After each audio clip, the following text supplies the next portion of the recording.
Welcome everybody. Week 5. How are y'all doing? Well, it's not week 5. It's technically episode 5. I don't know how many weeks it's been. It could have been many weeks, many moons, many years. But anyway, welcome to Full Circle. I'm your host, Odell Harmon. Please find me at Odell Harmon Jr. on Twitter, Facebook, Instagram, all your favorite social medias. And as always, to my right is Jared Fradette. You can find me at all the favorite social medias at ToonVelo. We have another exciting episode for you this week. We will be covering how speedruns. Do we like them? Do we not like them? Toxic fandoms. Ugh, that's just toxic. And Sonic, the franchise. Where, Odell, did it go wrong? Well, I can tell you where it went wrong. Not with this poster and not with this amazing statue. I mean, people who actually watched probably wondering when we were going to talk about Sonic. And we had to eventually. Yeah, we had to. I know where it went wrong. Sonic Underground. I like Sonic Underground. How? It was a fun show. He played musical instruments. It had a heartfelt story about him and his brother and sister that existed in no other form of media. We're going to find their mother, which I don't know if they ever did. Did they even finish the series? I don't know. That's where it went wrong. They didn't find their mother. She would have corrected their ways. Boop, solved it. Segment over. Their wild rock and roll ways. No. After the Freedom Fighters and the just cause of that, I don't know. I just couldn't sit through Underground. It just felt silly. It felt silly, but not in the way that other Sonic the Hedgehog, right? Too serious, both Sonic the Hedgehog at the same time. All right, I guess we should clarify. Where did he go wrong in the video game? We'll circle back, full circle, to the anime. Okay. But specifically, where did he go wrong in the games? Okay. Sonic the Hedgehog 1. You know, video games were young and fresh. Anything was good, really. Right. Anything. Give us content.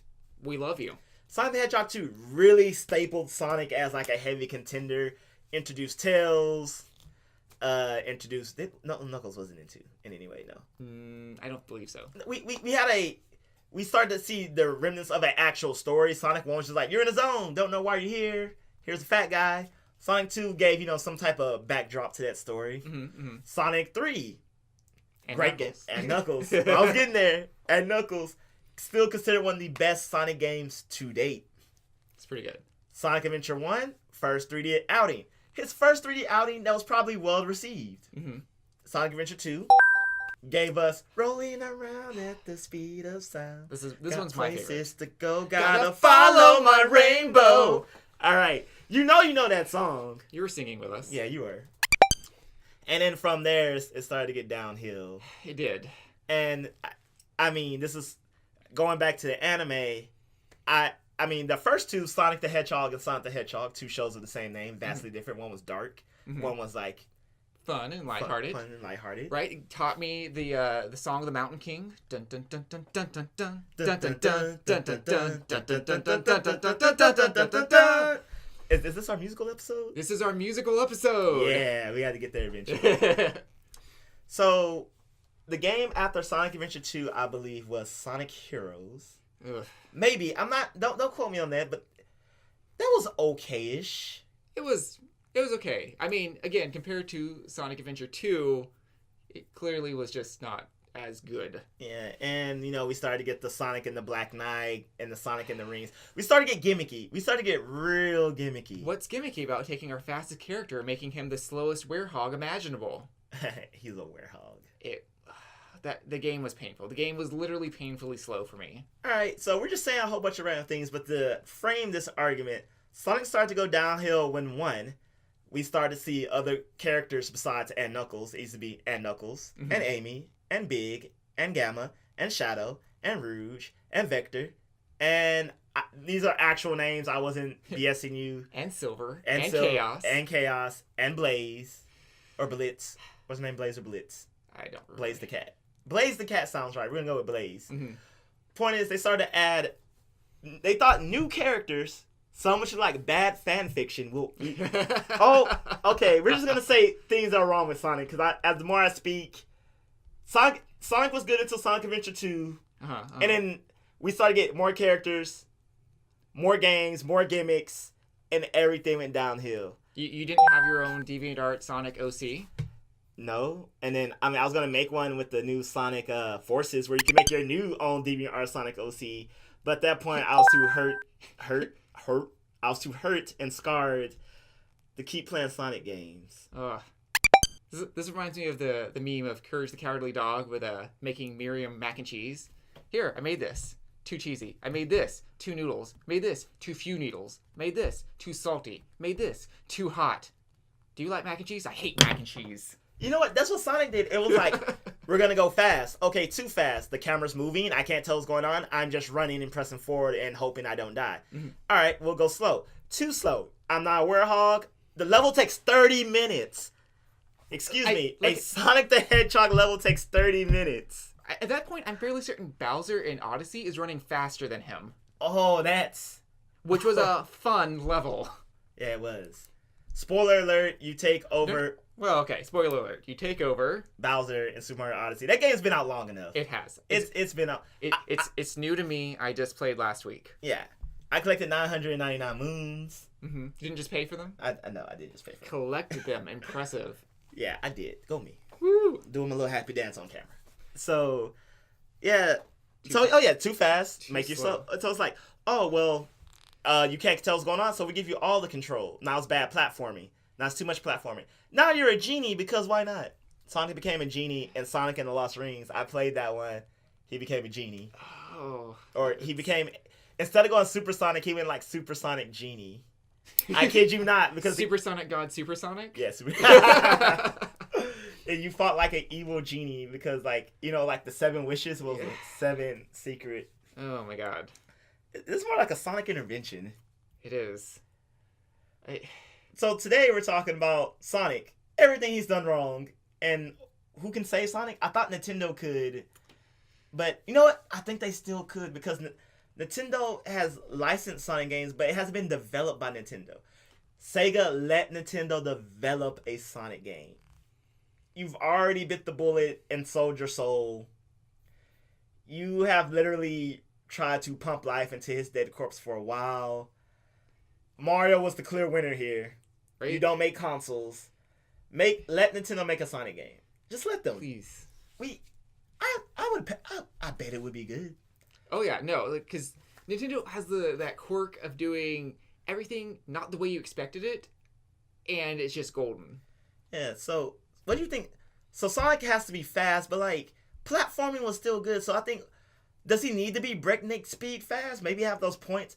How do you be breakneck speed fast, but still give the illusion of control, or not the illusion, actual control and platforming? Well, I think that's easy. I mean, with just, there's several clear and clever programming things that you can do. Like, the character might be only moving at mile an hour, but you can have the scenery moving by really quick.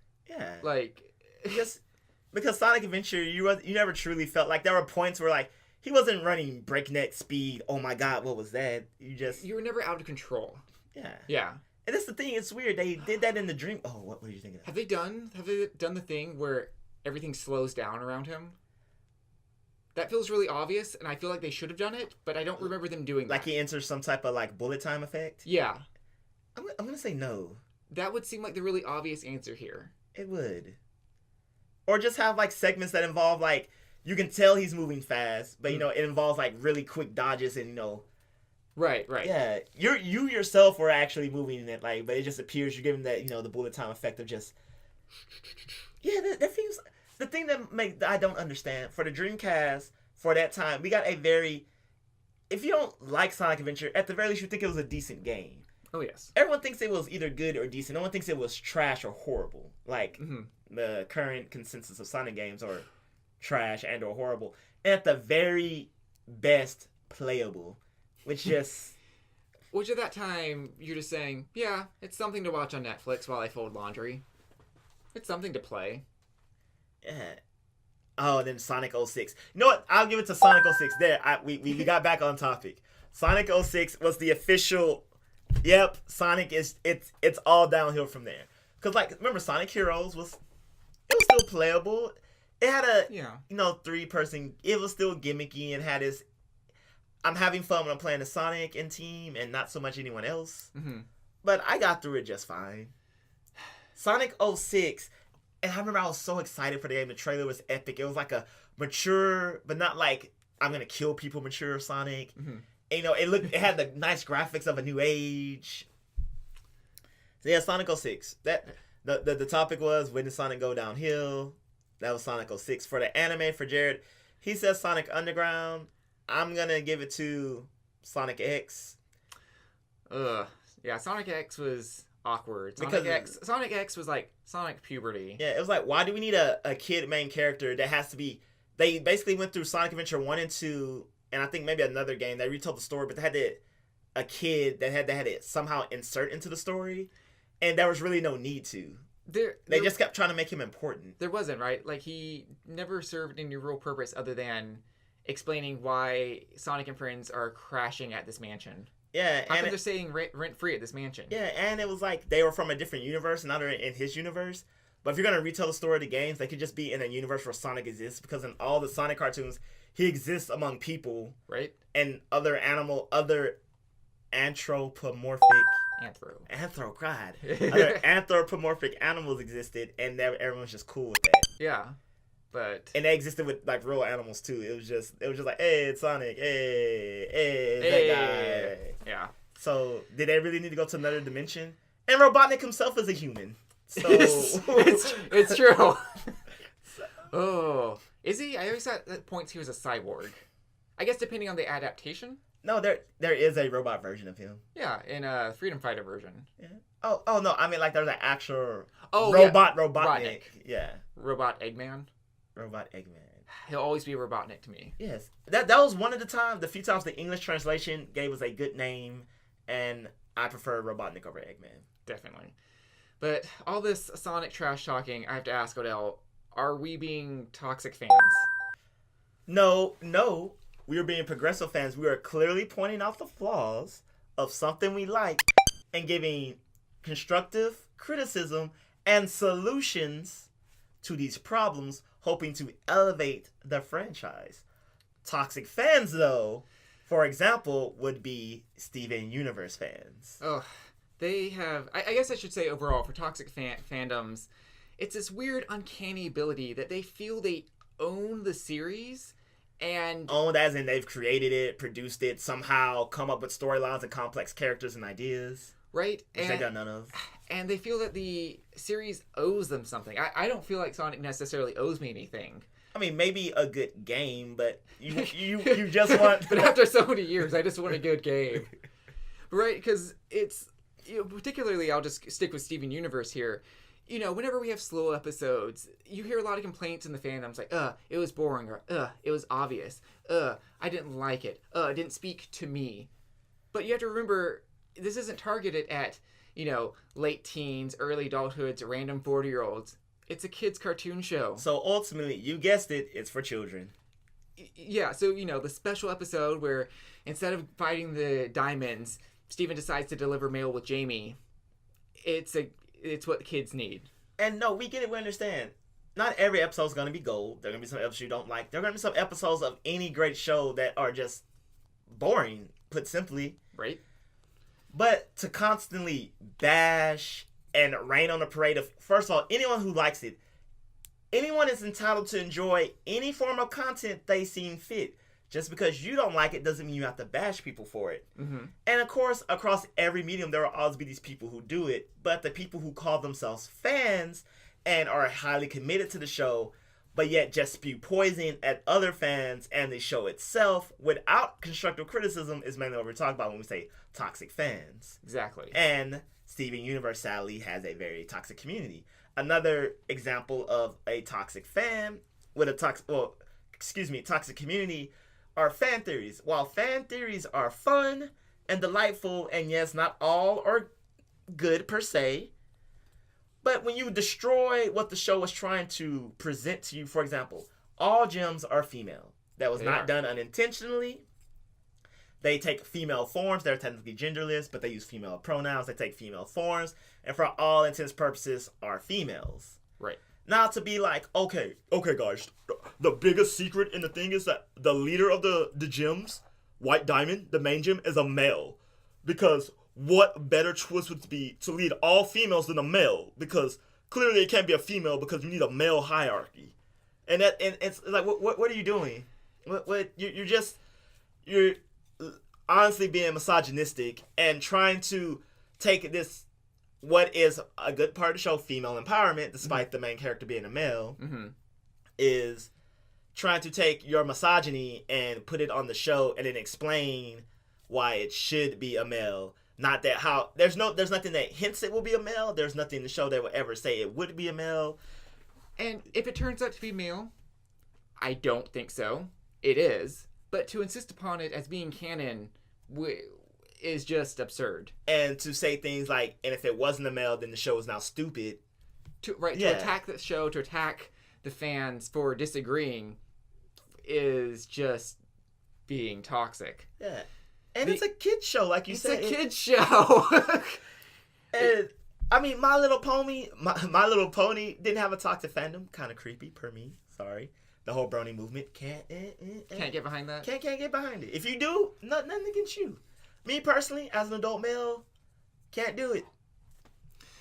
Ugh. And so far, at least we can say with Steven Universe, I haven't seen the toxic fandom spill over into real life or conventions that heavily. Not as the infamous Super Hulock. If you recall this, was a trifecta fandom of Supernatural, Doctor Who, and Sherlock Holmes. This was rampant on Tumblr. They would gang up on people on post, and they met their horrible, wonderful, ironic demise after a failed convention. Because, okay, so a long time ago, Tumblr tried to hold an actual, Tumblr convention, DashCon, and it fell through miserably for reasons that we won't get into here. But after that, there was a notable absence of their presence. Nobody wanted to be associated with something that was that toxic. Now, were these fandoms directly responsible for DashCon? No, but it was such an upsetting feature that everybody had to step back and realize, maybe we should try to be better.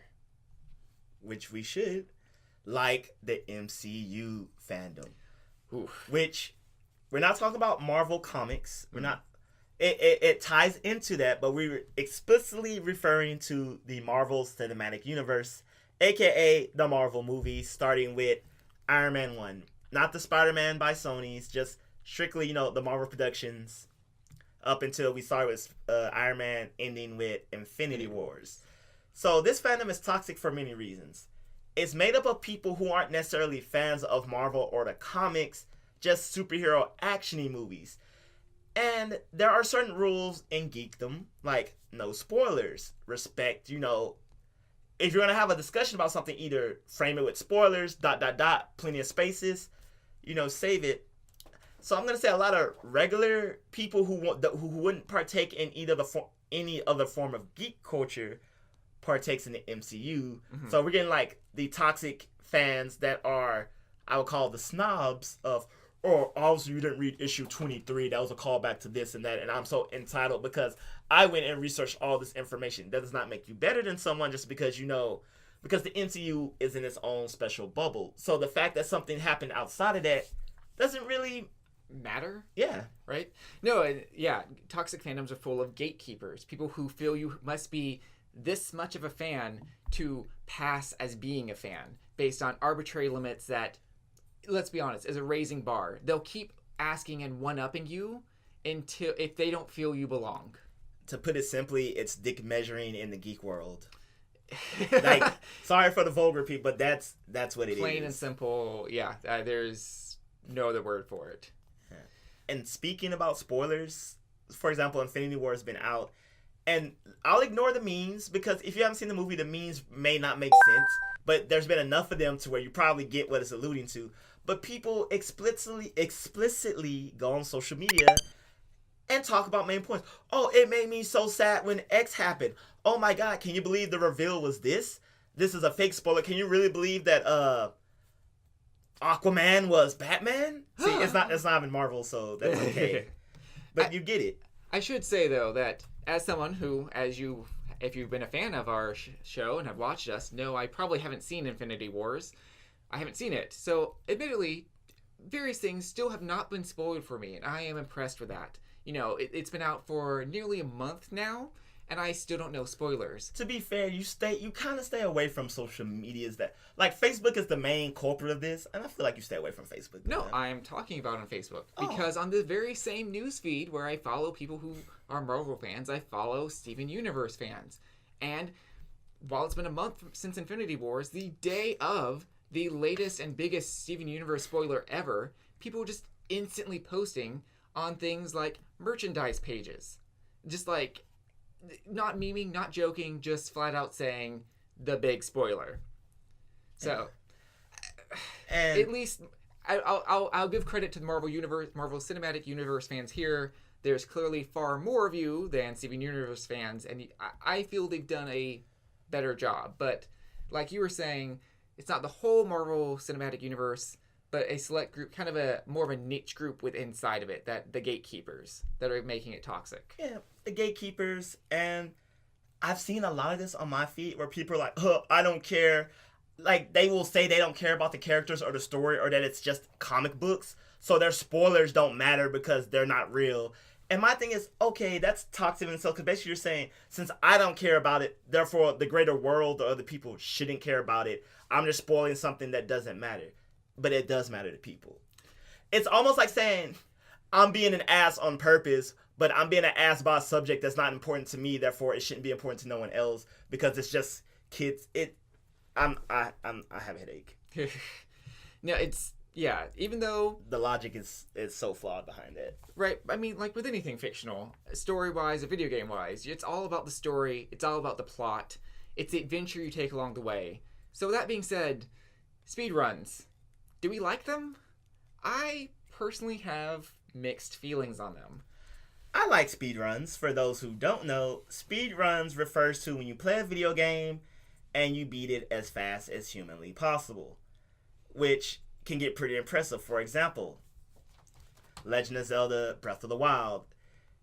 It took me on the other side of 100 hours, maybe like 102 hours to beat it. Mm-hmm. And it is built in a way to where you can go to the final objective, the final boss, and beat the game. It will be incredibly difficult, but you can.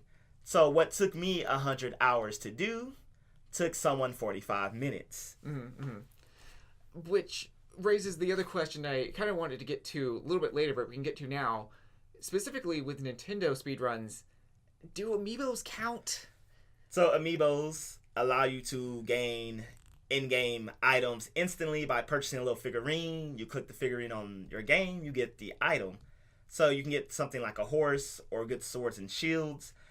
And I believe they should count in the sense that it's something they've given to you that everyone has access to.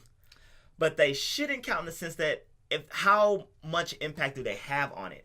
And if we can't figure out a middle ground, then we should just have, categories with and without items. All right, okay, so I have two examples. So the horse amiibo to get Epona, that makes sense to me because, okay, at the heart, speedruns should be about the player's skill to complete a game. Right? How quickly and how adeptly they can do that. And so the physical task of crossing the 40-minute Hyrule field just to get to the boss isn't particularly skillful. So to use the horse to just get over there, that makes sense to me. Simply just run faster, so to speak. Right, yeah. But then one of the speedruns I was watching, and I think pretty much all of them, at the end, use treasure chest. And just like, all the best weapons to face scan with. Well, okay, well. I have seen some impressive ones where they skillfully went through the castle getting the black sword and I can't remember, I think the Royal Guard sword or the Royal Guard shield. They're all black. Right. And, the Royal Bow. Mm-hmm. Because then when you're fighting Ganon himself, he does weapon drops that are maybe not the best, but they're good, mid to high tier. Right. So those are cool. I did see someone use a chest as a springboard, which I thought was interesting. That's fair. Yeah, I'm glad you mentioned this. So I like specifically, again, we've mentioned, I think, off and on, the incredible physics engine behind Breath of the Wild. And so I'm perfectly fine with using engines or known available glitches in games for speedruns. So, I think classically we can say Mario 64. We all know that it was just littered with glitches and bugs. The main staircase. Not in the bad way. The game was pretty damn near perfect. But right. Just exploitable holes to where you had to want to go. They wouldn't happen naturally. You had to... Right. But then we have speedruns where it's like, okay, I'm going to run my horse at a bomb and midway through throw a stick backwards to clip through the invisible wall. I mean... Causing the cutscene to happen where Link becomes adult Link, thus skipping like literally almost a good 5-hour section of game time. Right. That just feels like cheating to me. It's more like game breaking. Even if it's not cheating, it's not impressive. It's not impressive. Like, very early on, I'm just going to keep going with Legend of Zelda here. I think Legend of Zelda 1, The Legend of Zelda, there's the early hack of, like, if you hit select and start multiple times in a row, you can just, like, open up the map and, like, teleport instantly to the final boss. And it's like, oh, well, of course you beat the game in 2 minutes because you just skipped there. And it does not show... The speedrun should not exploit... They should not highlight faults of the game. They should highlight skills of the players. Yes, which is why I like completion speedruns where you have to, if not 100% complete the game, but usually, let's say, going back to Mario to keep it simple, there's 120 stars.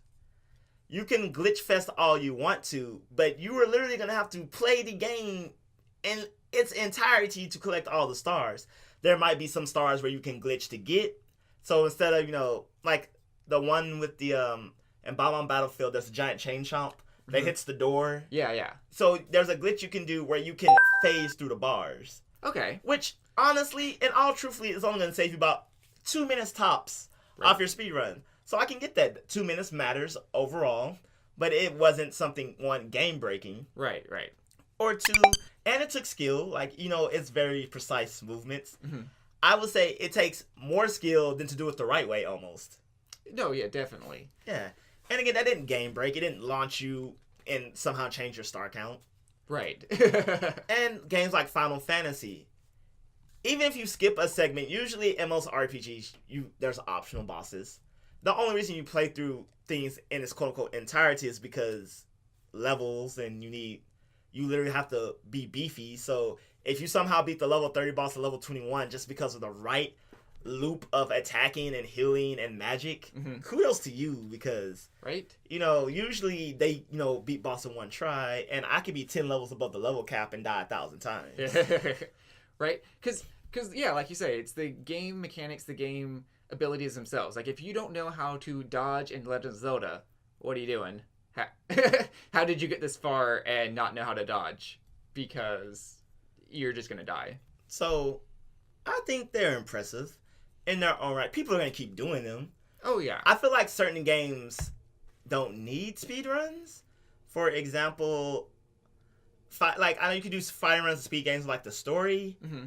And I mean, that's cool that you're skilled and you just beat the the computer up on a certain level, but yeah, I just feel like the more adventure-y a game is, a more plot-driven, or not necessarily plot-driven. No, I take that back. Speedruns need to be entertaining to watch. Definitely. Or something that involves skill. Something I could see myself like, for example, glitching involves no skill. They do, but if you're glitching through a whole game, what's the point? Right? So... yeah, okay, my favorite speedruns, I will say, are the ones for Dishonored, because they're doing elaborate motions and setting up giant calamity rigs that are just hilarious to watch. Like, speedrun, jump, kill person, tie two people together between the person that's dying, and the next thing you know, like, 5 people are dead and turn into a swarm of rats, and they go and get the pendant for you, and then you've won. There, exactly. I agree, that's the best. I'm glad you mentioned Dishonored, because I really like that game because there's no clear path from point A to point B. So it gives you full freedom of creativity, and being creative, also trying to do something as fast as possible, is just downright impressive. Right. Especially when you see them do things you never really thought were possible or could be combined in such a way. It's literally a hodgepodge of like, oh my god, he did that in 10 seconds, and he didn't break the game. It just, he Swiss Army knife the situation. It's exciting, it's exhilarating, and I think that's what we want to see at speedruns, right? So I guess I feel in sum we can say we want speedruns to be a highlight of impressive gameplay. I feel that's a little generic, but yeah, highlight impressive gameplay, and we understand that glitches will be a part of speedruns. Mm-hmm. But you have like glitches that everyone can exploit, and they're reasonable, but not game breaking or the point of where like, oh, you skipped literally 3/4 of the game. Right. At which point, what's the point? Exactly. I came to watch something enjoyable. They're games. We should enjoy them. We would like all of our toxic fans to be better people. Be better. It's really not that hard. It's not. Be kind, rewind, don't be a dick. All the same thing. Yep. And of course, we'd like our Sonic games to be better. To be better.